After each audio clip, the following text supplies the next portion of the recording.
Morning passed to afternoon in silence as the three men contemplated the past days. Before nightfall, Sergeant Lee walked to the stream and filled a canteen. His eyes scanned the coming gloom, wondering if the wolf was out there somewhere, but nothing revealed itself. He returned to the tank and they buttoned it up for a long, silent night. When dawn came again, they opened all the hatches on the tank and let it air out as a cold sun sent splinters of light slicing down through the trees to find them in the glade. Breakfast on the tank's roof seemed to buoy Sergeant Lee's spirits. "Do you know where we are, Sergeant Lee?" asked Chang through a mouthful of biscuit. Li Peng passed Chang his canteen. "Sort of. Not far from the Belgian frontier, I think. Where we saw the explosions the night before last. That's got to be near the..." He stopped, mid-sentence, raising his hand and pointing. Shen Su and Chang froze and followed his gaze. A trio of deer, 2 does, and a large buck had made their way up the grade from the stream. They stared back at the 3 men sitting on top of their camouflaged tank. Their tails ticked in mild alarm.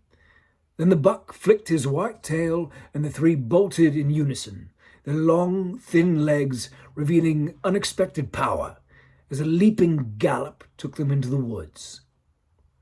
There was silence. Then 8 more deer, 5 youngsters and 3 yearlings raced through the glade after their elders, disappearing almost as quickly. "Well, that's a sign of good luck for sure," said Zi Chang. Sergeant Lee took his empty canteen from Chang and shook it. "Zi Chang, you finished the canteen? The honor of filling it is yours." Chang accepted the canteen back and hopped down off the tank. He looked again in the direction the deer had gone. The forest had embraced them, giving sanctuary that had not existed since the guns began firing in 1914. As he sauntered toward the creek, Chang heard Sergeant Lee and Shen Su talking quietly atop the tank. It seemed a particularly normal morning, the events of Good Friday getting further and further away as their minds tried to heal from the experience. Chang reflected that perhaps his theory was indeed correct, and Li Peng was wrong. Perhaps the last couple of days were normal for the horrors of modern war, and away from the front line and the men prosecuting the conflict, the world had found its way back to a morning of peaceful norms. Chang reached the stream and knelt beside it. He could not explain number 3, but he was sure stranger things had happened in the history of the world, and he was going to tell Sergeant Lee just that when he got back to the tank. He rinsed out the canteen, then pressed it under the water, letting the air bubble out as water filled the empty vessel anew. He splashed a handful on his face and wiped it away with his shirt sleeve. When he had cleared away the grime and dried sweat, he saw them. He stood and staggered back. Across the creek, scattering out into the field, were thousands and thousands of dead German men, collapsed in bloody disarray. Zi Chang turned and ran toward the tank, screaming. Sergeant Lee stood looking out at the bodies as the daylight crested the trees to the east and cast its warm beams across the strewn men. Shen Su and Chang stood beside him, their bodies humming with terror. Li Peng crossed the stream and walked through the congregation. They watched him kneel and inspect one of the bodies. He looked out and scanned the perimeter. They saw him stiffen. Then he stood up and backed away, turning to jog toward his comrades.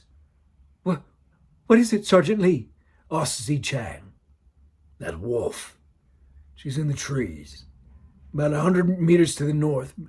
Back to the tank, boys. Back to the tank.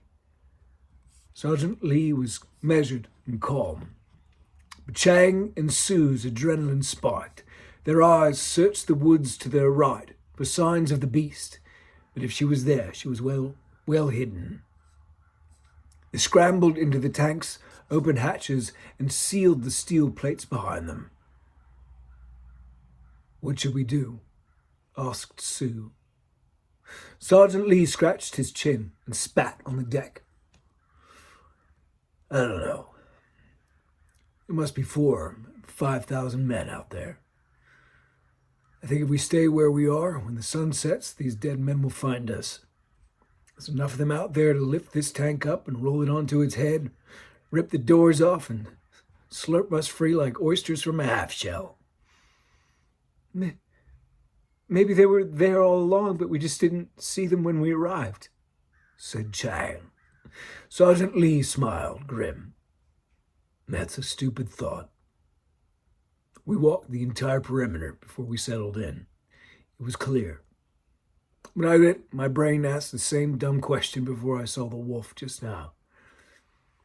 Some of them dead men were sleeping peacefully in the tracks we laid when we drove in here.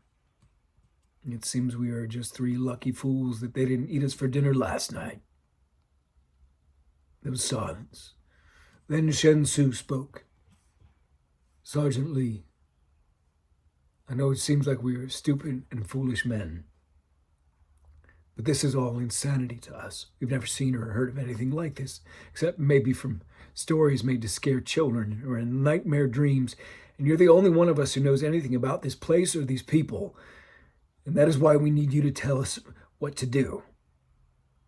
Sergeant Lee nodded. "All right. We'll try to get as far from here as we can. Maybe try to find a road so our tracks are not so easy to follow, eh? We're going to need gasoline again soon.